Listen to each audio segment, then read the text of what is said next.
Greetings and welcome back to another episode in our series of 1,000 Evidences for the Church of Jesus Christ of Latter-day Saints.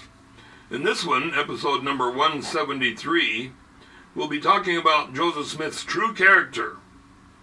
In the tremendous amount of criticism against Joseph Smith, it is obvious that the most emphatic charges are irrational, incredulous, and contradictory, thus totally negating and neutralizing each other.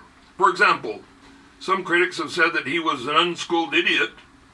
Other critics have said he was a genius, but mistaken in his thinking, and that he was not really called by the Lord. Some have said that he was a liar. Others have said that he was sincere but naive. Some critics have said that he was lazy and indolent. Other critics have said that he was overzealous, aggressive, and ambitious.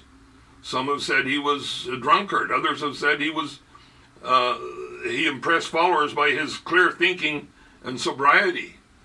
Some have said that he was arrogant and boastful. Others have said that he impressed his followers by his meekness and humility. Some have said that he was a womanizer, and other critics have insisted that he was homosexual, judging by his many expressions of love for his fellow men. Such contradictions make it difficult for the impressionable to decide what to believe. The critics and those who are weak in the faith will always choose the negative side. Even some of Joseph Smith's closest associates left him and the church. However, in time, most realized that they had been deceived by lies and half-truths. The following men are a few of the many who had left the church but soon returned to it after realizing they had been the victims of false reports. Oliver Cowdery, Martin Harris, Orson Hyde, Luke Johnson, Thomas Marsh, William W. Phelps, Orson Pratt, and Parley P. Pratt. Critics sometimes accuse Latter-day Saints of being too gullible, but the critics themselves become much more gullible by blindly and unquestionably accepting the unrealistic and illogical assumptions about Joseph Smith and the LDS Church. Discriminating readers would do well to carefully consider the sources of what fault finders try to coax them into believing. The ultimate truth of Joseph Smith's character can be easily clarified by unbiased research. For example, unbiased historians have found many glowing reports of Joseph Smith's unblemished and impeccable character from non-believers as well as followers.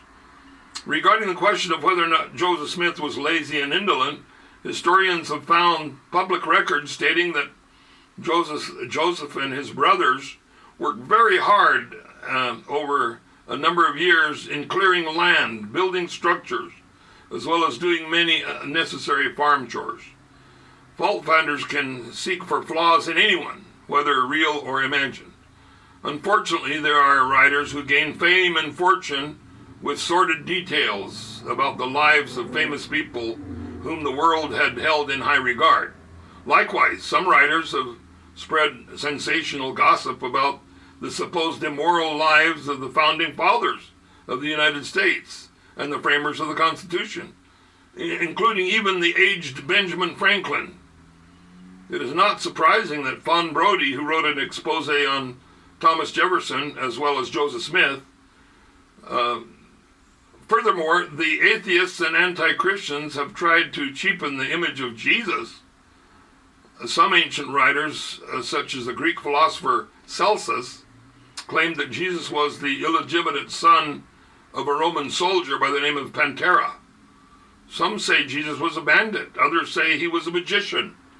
A motion picture portrayed a human, carnal image of Jesus many years ago.